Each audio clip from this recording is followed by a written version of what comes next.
ध्यानमूलं गुरोरमूरति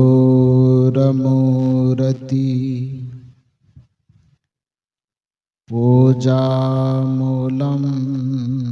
गुरोरपदं मन्त्रमूलं गुरोर्वाक्यं मोक्षमूलं गुरोरकृपा।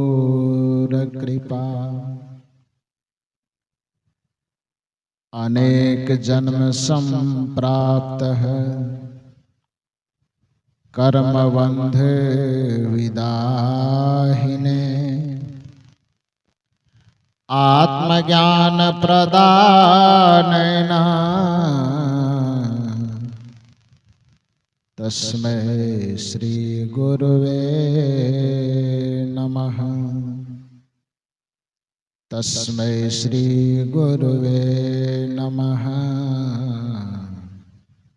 तस्मै श्री गुरुवे नमः।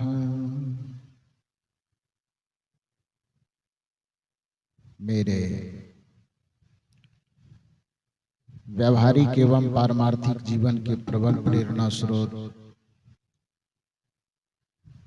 परमाराध्य परम पूज्य सद्गुरुदेव जी छत्तीसगढ़ के पावन धरा जिला दुर्ग के तरीघाट में आदरणीय निर्मल बाबू सब परिवार के माध्यम से आयोजित 2 दिवसीय सत्संग समारोह के प्रथम दिन की द्वितीय सत्र में मंच पर विराजमान सद्गुरु कबीर आश्रम परसठी धमतरी से पधारे हुए परम पूज्य संत श्री हरेंद्र साहब जी, प्रयागराज से पधारे हुए पूज्य संत श्री यतीन्द्र साहब जी, हरियाणा से पधारे हुए पूज्य संत श्री गुलशन साहब जी एवं हमारे बगल नवागांव सद्गुरु कबीर ब्रह्मचारिणी आश्रम से पधारी हुई हमारी साध्वी बहनें, इस परिवर्तक स्थल पर विराजमान अध्यात्म प्रेमी सज्जनों तथा देवियों, इस द्वितीय सत्र में इस मंच के माध्यम से बहुत सुंदर सुंदर विचार आप लोगों ने श्रवण किया है। उसी विचारों की कड़ी में थोड़ा सा निवेदन मैं भी आपसे करूं। निवेदन, अभी पूज्य श्री हरेंद्र साहब जी एक भजन सुना रहे थे। जिस भजन की प्रथम कड़ी थी कि महापुरुषों की यह पुकार है, हे मानव आप अपने जीवन का सुधार कर लो। इस धरती पर 84 लाख योनि की परिकल्पना की गई है। इन 84 लाख योनियों में मानव ही एक ऐसा प्राणी है जिसके जीवन में सुधार की संभावना है। बाकी मानव को छोड़ करके जितने प्राणी हैं उसके जीवन में सुधार की गुंजाइश नहीं, सुधार का सारा दरवाजा वहां बंद है। आप जानते हैं एक बच्चा जब विद्यालय पढ़ने जाता है तो उसको सबसे पहले लिखने के लिए पेंसिल पकड़ाई जाती है।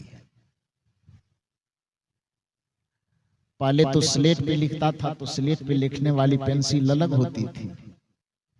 अब कागज पर भी लिखता है तो कागज पर लिखने के लिए भी उसको पेंसिल पकड़ाई जाती है। अंग्रेजी में उसको क्या बोलते हैं? रेट, कुछ लोग रेट बोलते हैं। तो कागज पर वो पेंसिल से लिखता है। कब तक लिखता है वो पेंसिल से?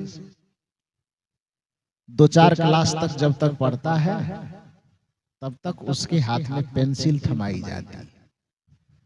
उसके बाद वह बच्चा थोड़ा सा होश संभालता है, 5वां 6ठा 7वां 8वां में जैसे ही जाता है उसके हाथ से पेंसिल लगवा दी जाती है, उसके हाथ में कलम धरवा दी जाती है।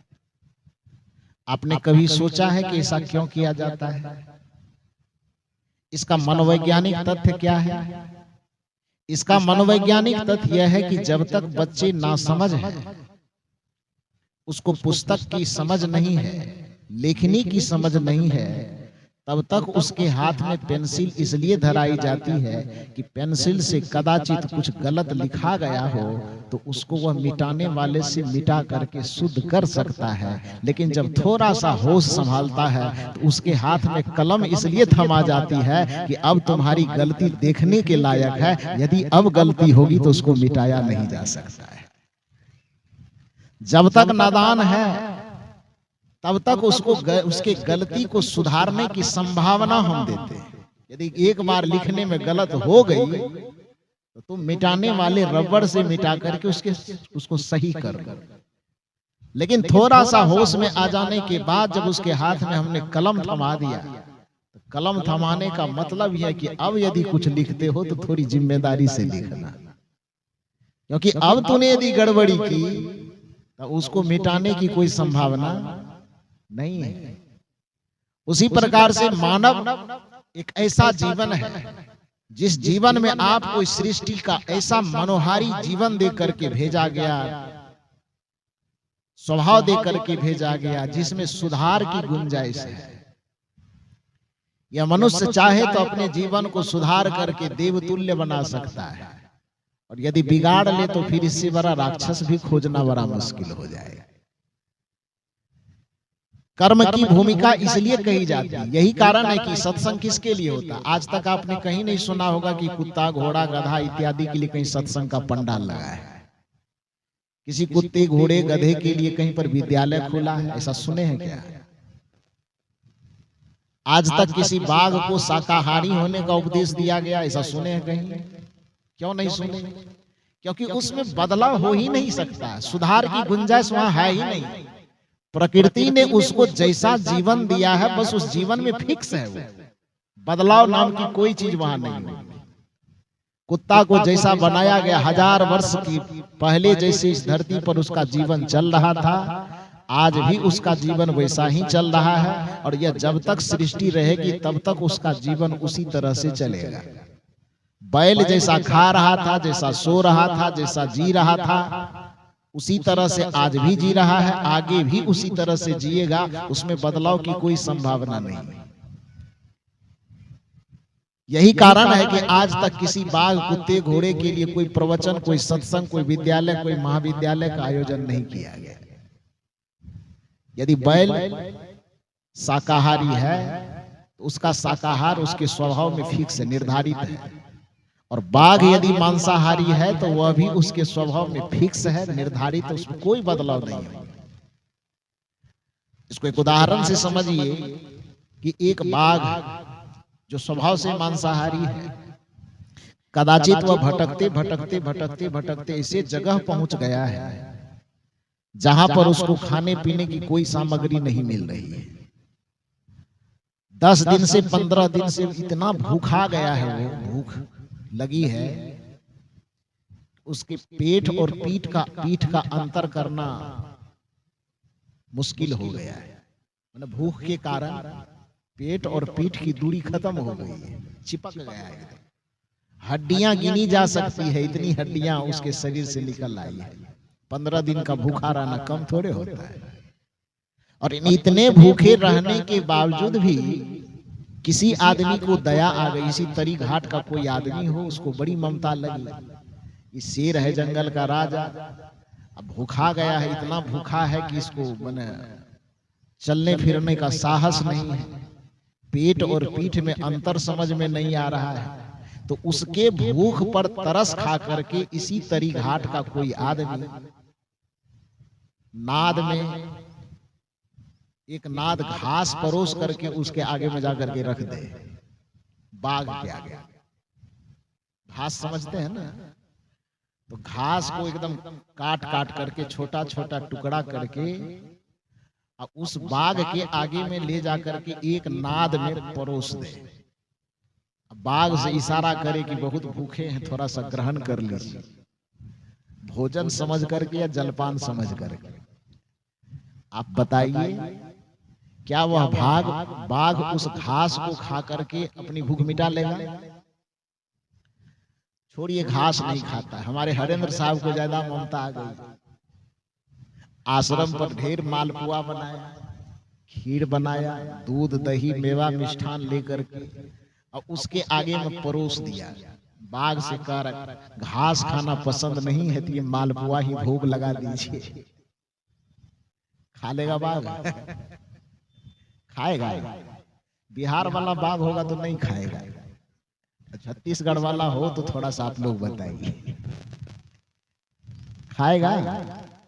नहीं खाएगा। ठीक इसके विपरीत आप यही धारणा लागू कर दीजिए एक गाय पर, एक बैल पर। एक गाय और बैल की भी यही स्थिति हो गई कि ऐसे जगह पर वो चले गए हैं जहां पर कि भोजन के लिए कोई सामग्री, पानी का कोई सामग्री नाम का चीज नहीं है। वो अभी 15 दिन से इसी स्थिति में है, हड्डी निकल आए हैं 15 दिन से भूखे रहने के कारण। और उसके सामने में कोई व्यक्ति उसकी भूख पर तरस खा करके कोई व्यक्ति एक थैला मांस लेकर के गया, उसके आगे में, गाय के आगे में, बैल के आगे में रख दिया, प्रार्थना करा, हे गौ माता, घास की व्यवस्था तो हम नहीं कर सकते, लेकिन आपके लिए बगल से हम 1 केजी मांस लाए हैं, इसको खा करके अपना भूख मिटा लीजिए। क्या होगा वहां? गाय क्या करेगी, बैल क्या करेगा? खा लेगा? नहीं खाएगा। वो गाय और बैल मांस को सूंघ नहीं रहा है तो दीक्षा किससे लिया? हरेंद्र साहब से। सत्संग कहाँ सुना? उत्तरी घाट में। उत्तरी घाट में सुनने के कारण, सत्संग सुनने के कारण शाकाहारी हुआ, ऐसी बात तो नहीं है। और एक बाघ यदि मांसाहारी है तो मांसाहारी किसी कुसंगी के संग में, चक्कर में फंस करके, किसी बिगड़े हुए आदमी के संसर्ग में जाकर के वो बाघ बिगड़ गया है, ऐसी भी बात नहीं है। बाघ न किसी गलत संगति में आकर के बिगड़ा है, और न बैल और गाय किसी सत्संगति में आकर के सुधरा है।